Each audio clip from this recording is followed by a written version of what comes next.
Bullying can be purposeful or accidental. Would you describe yourself as a bully? Bullies have a position of power over a person and use that power to impede or humiliate. It is an abuse of power of one individual over another that can be experienced in many different ways. Power can be achieved through occupational or social status or fear. Feeling unable to take it any further as it becomes accepted and beneficial to others. Questioning my clinical judgment in a way that's not supportive. Made to feel uncomfortable or put under pressure. A form of repeated, targeted and deliberate coercion designed to belittle a person. Being bullied is a sense of intense dread and fear. It can continue over a long period of time as people who see it can ignore it. Unwanted behaviour, either physically or mentally, that causes harm to an individual. Being put down because I'm only a band whatever. If you're not part of the in crowd, then you can be bullied. It is subject to personal perception, which makes it really difficult sometimes to identify and then ultimately address. What I want to describe to you is the devastating impact that bullying had on me. I moved to a new job, and to set the context, within a couple of days everything went wrong.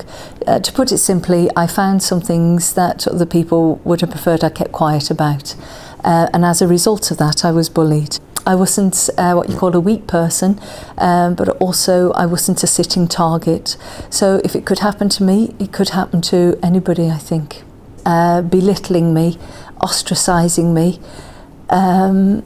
I was brought into a room for what I thought would be a half-hour meeting, and I was detained there for 3.5 hours, and I was told that if I left the room,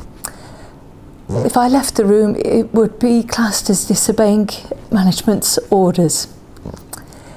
It was frightening. Now, anybody else would say, well, why didn't you get up and leave?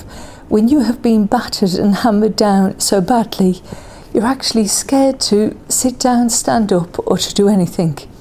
Actually, my call to staff is be tolerant of other people, but also be mindful some things don't get better unless you actually address them and speak up.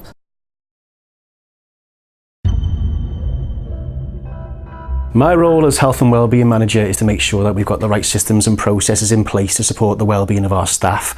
It's paramount that our staff are happy in work. I want our staff to want to come to work. If you're exposed to bullying in the workplace, whether it be yourself or a colleague, all of a sudden you're culpable. You need to make sure that you do something with that. I know that I'd speak up. Make sure that you use one of the channels that's available for you, whether it be your manager in the first instance, whether it be HR, speak up safely, staff side. There's lots of options available. If you see it, do something about it.